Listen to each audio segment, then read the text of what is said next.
Can we talk about this now? Is this real enough to talk about? Is this something that I can say we can even make not even a prediction on, but just kind of share my thoughts about, I guess. But apparently, Bud is training for Canelo, and this is becoming more and more real as the day goes by. I guess that there was something by the Ring magazine that was saying that Bud and Canelo have actually started to reach an agreement on terms, and it's crazy. A lot of people got two things misconstrued, right? And I think a lot of it has to do with the fact that it's just a Bud Canelo fight, or that is Canelo is involved. But you got to understand, first thing, strength and size are not always synonymous. People think that Bud doesn't have the power to get the respect of a Canelo Alvarez, right? But at the same time, we've seen Bud, deadlifting, 500 pounds, squatting, you know what I mean? Squatting heavy, bench pressing like 300 pounds. I think he bench pressed 400 pounds one time or 300 pounds one time. Something crazy. This man is very, very strong. He has a wrestling background. This man is strong. And him coming up three weight classes, I believe that if he did come up three weight classes, that he would be coming up the right way. I think that he will be coming up correctly, and that matters too.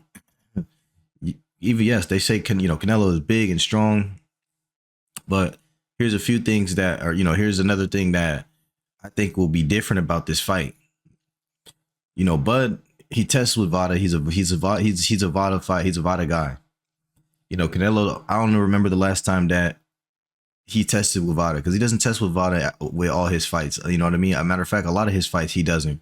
He already popped dirty as a drug cheat, and I think that because when he dictates the terms for these fights and VADA testing is not mandatory, I don't know the last time we've probably seen him fight clean, to be honest with you. I don't know. You know what I mean? But then same thing with the other guy that he's fighting, like Edgar Berlanga. I don't know if he was clean. You know what I mean? Jaime Munguia, I don't know if he was clean. Dude's ballooned up from from junior middleweight or middleweight up to, the 168, but they're rehydrating. Dude was a damn near 200 pounds, but Berlanga. So, but still, ripped and muscular. I mean, I'm pretty sure he wasn't clean either, to be honest. I know that this will be a clean fight. It would have to be a clean fight. This will be a VADA tested fight. And that matters. That makes a whole lot of difference in recovery, strength, that chin everybody said is talking about that Canelo does have. It makes a huge difference in this fight. When you can't come in juiced up to the gills and put on the Canelo show, even against Jermell Charlo came in there. He didn't come in there to fight. He came in there to lay down. If Bud comes in there, he's setting traps. You know what I mean? We're going to see, I believe, a different Canelo. He's not going to be just extremely super yoked. If anything, he'll probably look something more like how he looked when he fought against, not Triple G, because that was when he got caught cheating, but we'll probably see some, he'll be a little bit slimmer. He won't be so like ballooned up, yoked up. And I think that we'll see him, fade in the middle to later rounds. And I think that Bud doesn't have to box perfectly for 12 rounds like people are trying to say. You know what I mean? I understand at 154, he didn't knock out Madrimov, but Madrimov didn't take any risks either. Madrimov respected, everything Bud had brought to the table. He landed some right hands down the middle. But he also got socked out a lot, and Madrimov's level of skill is not something that skill and conditioning is not something that Canelo has either. Canelo, he tries to walk down. He has pretty honest pressure. He's a little tricky in the pocket sometimes, but when people fight him, they don't really move very much. Now Bivol, he moved, he fired on him, and he made that fight look easy for him. And then people be like, oh, because he was a bigger guy, right? But I don't necessarily think that was the case. I think that it's just a matter of skills pay the bills. And, he's just more skillful, but he's also strong. I think that Bud does have the ability to walk the bigger guy onto his punches, because he's been doing that throughout his entire career. When he fought Mean Machine, he fought Jeff Horn. You know what I mean? He walked all of those bigger guys onto their own landmine. I think that if they did fight, which no fight is ever made until two fighters get in the ring. But I'm just speculating right now because we might as well, since now I guess Ring Magazine posted about it, and Turkey Al Sheikh owns Ring Magazine. We gonna have to give some credence to that. Now, if they on BS and phony baloney, then it is what it is. But I think that if they did fight, you know what I mean, Canelo, he's going to try to go to the body. He's going to be leaping in. But the type of puncher that Terence Crawford is, that, and what makes him different than a Floyd Mayweather, or what makes him different than, I mean, he's not, him and Caleb Plant are not one and the same. People get it misconstrued because they don't know boxing. But you got yourself a real puncher. He's very dangerous, and there's a reason why at first Canelo was a bit hesitant. The only reason why he's even taking this fight is because he is 3 weight classes higher than Bud Crawford. But I believe Bud Crawford could carry the weight, and that he's strong enough to carry the weight, because when he was at smaller weight classes, he's lifting, triple his weight on the regular. He's almost, he's able to double his weight. He's able to max triple his weight. So I don't think he'll have an issue carrying that weight. And that too small thing that people were always saying about Bud as he was coming up in weight, they tried to use it with Errol Spence. He was stronger than Errol Spence. He was much stronger than Errol Spence. He countered the fuck out of Errol Spence. But I remember this same energy and vibe leading up to the Errol Spence fight, and I wanted Errol Spence to win. And I was shocked when I watched that fight and how not close to that it was. You know what I mean? I knew what Bud was, but I thought that Errol Spence, even though he had been through what he'd been through, he just destroyed Ugas. I'm thinking, okay, well, at least he has the ability of attrition on his side. He has a good jab, you know what I mean? But he just didn't have the footwork and the ability to keep up with the punches coming back. And then he started getting countered. He got desperate, and it was over. It was over with.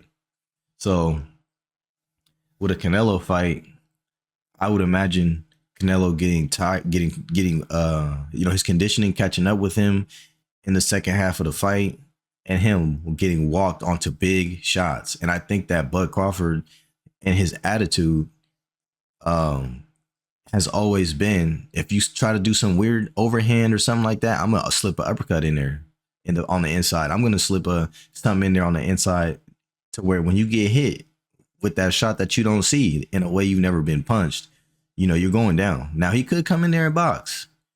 Do I think he could box perfectly 12 rounds? I believe that he's capable. We've seen him fight against nothing but competition and come out on top in a boxing match, in a firefight, you name it. He's put his chin to the test.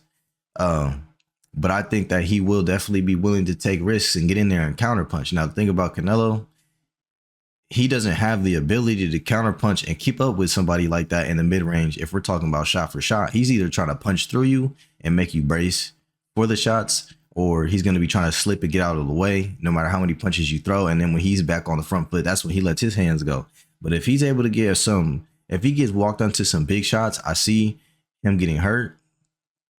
I think Bud has the ability to hurt him, because he's going to snipe that chin, and he's going to snipe it at angles you don't expect. And he's going to find you in your safe place, which is for Canelo behind them gloves when in that high guard leaning over that front knee. And I don't think that Bud is going to get suckered into, firing on the bigger guys high guard. I don't think he's going to do that. I think that he'll be just in range for Canelo to feel comfortable to swing. And then I think that's when he's going to let them counterattacks go. And it's going to be devastating. With the Floyd fight, even though Canelo was younger, a lot of those things he fights the same. He's always kind of fought the same. The only difference now is just the head movement is up, and the foot movement is down as he got older. He's only 33, but his it's like his knees is starting to get bad, and he's just getting older. It's catching up with him. Yeah. The thing with the difference is, like, yeah, Floyd had his respect with just the jabs, the pull counters. It was just the fact that, when you're getting jabbed by that shotgun jab, it makes your lower back hurt. You know what I mean? It makes you're getting your whiplashing. It's death by 1,000 cuts with him. But with Bud, he has the ability to follow up with devastating power punches if he feels as though you're starting to break down. He is the best finisher in the sport, no matter what weight. And I don't think that Canelo will have the tools to be able to get away from how dangerous Bud Crawford really is.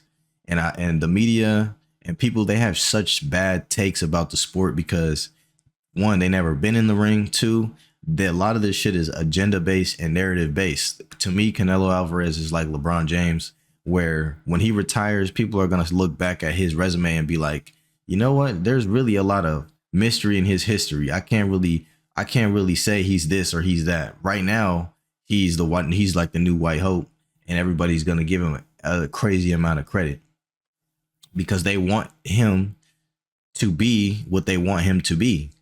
Now, whether or not his resume warrants that, I don't think so. Realistically, I don't believe that he's in a position to where, oh yeah, nah, he's really that guy, and I don't think so. I don't think so. And I'm okay with it going either way because you got size versus skill, right? Technically, even though Bud got the power to sock anybody out, and especially with the counters, because when you counter somebody, it just doubles the damage. You know what I mean? Because if you use the bigger guy's momentum against him and he runs into your fist, he's going to be basically doubling the power of your punch for you without you having to work as hard. That's just the way that body mechanics work, right? Bud is already a legend, and I think that if they get into the ring, he's going to be a problem, both as far as the level of danger and the level of skill. You know what I mean?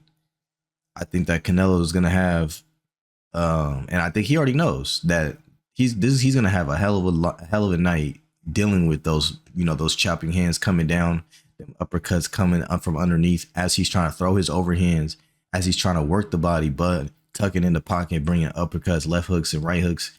From probably going to fight him southpaw because Canelo almost never fights southpaws ever. So Bud's probably going to fight him southpaw and be coming over that his jab hand with his right hand and his straight left hand and just digging them shots in. I've heard I feel like people have been giving 50-50 takes on this. But I think that this is a 70-30 fight in favor of Bud. The 30% goes strictly to the size of Canelo Alvarez making a difference if he can impose his will like that. But the 70 goes to the skill, the power, and the pedigree that is a Bud Crawford. And winning it via a decision, a TKO, I don't think he's going to one punch knockout Canelo. But unless he catches him with unless Canelo swings as hard as he can, and Bud runs him into a huge shot, then it'll be like, okay, he's sleep. But I could see a TKO in the late rounds when Canelo backs up on the ropes from getting tired and eating those jabs and straight punches and 2-1 combinations. Bud isn't going to just lay off of him and be like, man, I'm not finna. No, he's going to keep that jab on you, keep the 2-1 combinations on you, work his combinations on you. And when you try to do that desperate overhand big swing back and he gets underneath that and turns that angle on you and then follows up with his next combination, those be the ones that get you out of there. So I could see it being a TKO victory or a decision victory. It depends on how Bud wants to fight him. If he boxes him in southpaw, because in southpaw he usually boxes you. In orthodox, that's when he wants to finish you. I see him being able to do either way. It just depends on, what he sees in there and what kind of fight it ends up being. But I think that he has multiple lanes to victory and Canelo only has one. And we all know this. So let's stop being delusional, please, because truthfully, it's getting annoying to see the delusion that exists in the community. When it comes to Canelo Alvarez, this fight is going to be called the removal of the rose-colored glasses if it happens, because you're going to have to swallow the pill that he was never that elite. Canelo was never that elite. And I think that him choosing the worst tier of the styles that he decides to fight, and Canelo Alvarez, he fought a slick boxer and Floyd Mayweather. He got cooked, and that's what started his career. The next slick boxer he fought was Caleb Plant, which in the pros, he's a D-tier version of a slick boxer because he does a lot of shit wrong while he tries to Philly shell and things like that. It's always like he looks like one of those guys that's like super athletic and tries to do those slick boxing tricks, but doesn't have it all the way locked in. So he's able to get his Philly shell broken and penetrated and punched through because he doesn't have the other intangibles of that type of defense. He doesn't sit down on his punches. He doesn't have that type of power. You know what I mean? Whereas if we're talking about slick boxers, a A or a S tier would be a Shakur Stevenson. You know what I mean? A A tier, a S tier would be a Devin Haney, or a tier, S tier Shakur Devin, A tier Stephen Fulton. You get what I'm saying? D tier for me is Caleb Plant. He picked the D tier slick boxer version of the style. And Caleb Plant, that doesn't show me that he can handle a real boxer puncher. He doesn't show me anything. You know what I mean? It didn't show me anything. So, anyways, we'll see how this goes. But I think that this could be a TKO victory for Bud, where he pours it on and the ref stops it. Especially if Canelo's gassed and he's still getting pressed and stalked by Bud with the jab behind the jab at a southpaw from the southpaw stance, and he's boxing him. And then once he makes that switch, once he catches him with that straight left hand and makes that switch, then I could see that being the catalyst for a TKO stoppage. Or he may just box him in southpaw all night, turn him every time he tries to load up them body shots. He just turns him, and makes him miss. Stays on top of that jab, keeps it in the middle of the ring. And I think that he's able to yoke up Canelo and walk him back, turn him. I think he's able to yoke him up. I think he's able to turn him around. Canelo is slippery. He doesn't really let himself get tied up like that. But if you're good with tying up people, if you're good with clinching him, he gets frustrated. You know what I mean? If you could turn him, if you could tie him up, he gets frustrated. You know what I mean? He does. And I think with Bud's wrestling and grappling background and his strength and conditioning, he'll be able to do that. You know what I mean? So that's my take on it. We'll see how it plays out as time goes on. They say in September. We don't know if that's real or not. We'll have to see. But that's my take on it. Leave your thoughts in the comment section. I'll catch you on the next one. I am gone.